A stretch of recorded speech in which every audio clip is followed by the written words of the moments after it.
सर्वमंगलमांगल्ये शिवे सर्वार्थसाधिके शरण्ये त्र्यंबके गौरी नारायणी नमोस्तुते। जय माता दी मित्रों, हर हर महादेव। मैं पंडित एस्ट्रो गोविंदाचार्य आपका बहुत बहुत स्वागत करता हूं। सर्वप्रथम नूतन नए वर्ष की हार्दिक शुभकामनाएं। मित्रों, हिंदू साइड से हमारा आज से पंचांग लागू होता है और यहीं से हमारा नया वर्ष प्रारंभ होता है। सर्वप्रथम वर्ष के प्रारंभ में नल नाम का संवत्सर रहेगा। संवत 2079, चैत्र शुक्ल पक्ष, साखे 1944 नल नाम का संवत्सर रहेगा। सूर्य भी उत्तरायण रहेंगे, उत्तर गोले रहेंगे, बसंत ऋतु रहेगी, प्रतिपदा रेवती नक्षत्र इस दिन रहने वाला है। अप्रैल माह 2 अप्रैल से चैत्र शुक्ल पक्ष प्रतिपदा से प्रथमम शैलपुत्री चा, माँ भगवती का विशेष कृपा प्राप्ति का दिन यहाँ से प्रारंभ होता है। इन 9 दिनों पर हम माँ भगवती की अनेक प्रकार से आराधना करते हैं। हमें 9 दिन व्रत रहने की आवश्यकता पड़ती है, तो हम हो सके तो हम यदि जो लोग व्रत रहना चाहते हैं वो व्रत भी रहें, नहीं तो पहला और लास्ट का व्रत आप लोगों को रहना चाहिए। इससे पूर्व में अगर हम जाते हैं तो हम पितरों की पूजा करके आते हैं। जब पितरों का आशीर्वाद प्राप्त होता है तो माँ भगवती की विशेष कृपा होती है। तो प्रथमम शैलपुत्री च, द्वितीयम ब्रह्मचारिणी, तृतीयम चंद्रघंटेति, कूष्मांडेति, चतुर्थकम पंचमम स्कंदमातेति, षष्ठम कात्यायनीति च, सप्तमम कालरात्रीति, महागौरीति चाष्टमम, नवमम सिद्धिदात्री च, नौ दुर्गा प्रकीर्तिता।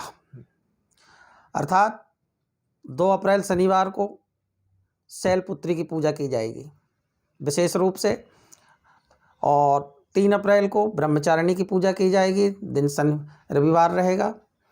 4 अप्रैल को चंद्रघंटा की पूजा करेंगे, दिन सोमवार रहेगा।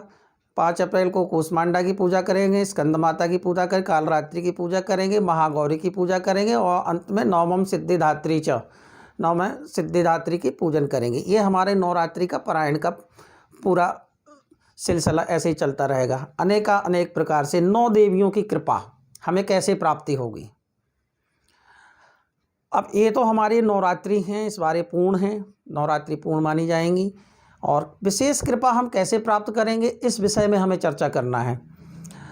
सर्वप्रथम ब्रह्म मुहूर्त में उठ करके स्नान आदि से निवृत्त होकर के नवीन वस्त्र धारण करके एक चौकी लगा करके 7 अनाज कलश के नीचे 7 अनाज बोना चाहिए, और कलश पर आम के पत्ते या शोक इत्यादि के पत्ते 5 पत्ते रख करके उसके अंदर जल भर करके, गंगा जल इत्यादि भर करके, सुपारी, एक सिक्का, चावल, दूर्वा इत्यादि अंदर रख करके, और लाल कपड़ा या चुन्नी से लपेट करके एक नारियल उनके ऊपर रखना चाहिए। कलश स्थापना करें। कलश स्थापना का जो समय है वो सुबह 8:30 तक रहेगा।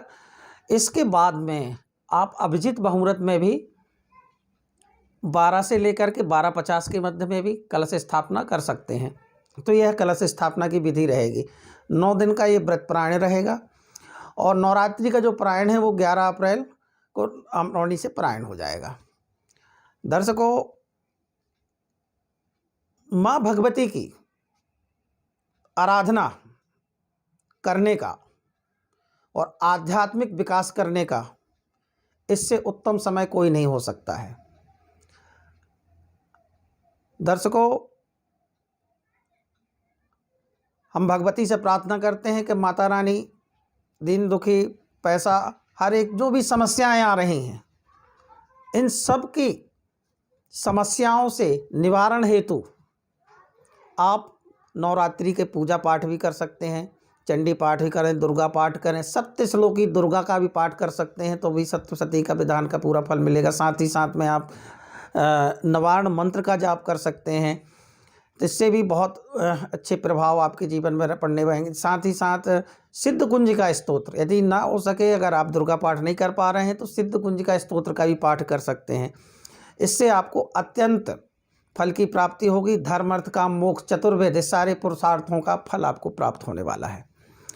दर्शकों, अधिक जानकारी के लिए आप हमारे चैनल से संपर्क कर सकते हैं, नीचे दिए गए नंबर से आप संपर्क कर सकते हैं।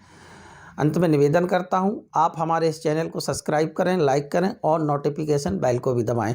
नमस्कार, जय माता दी।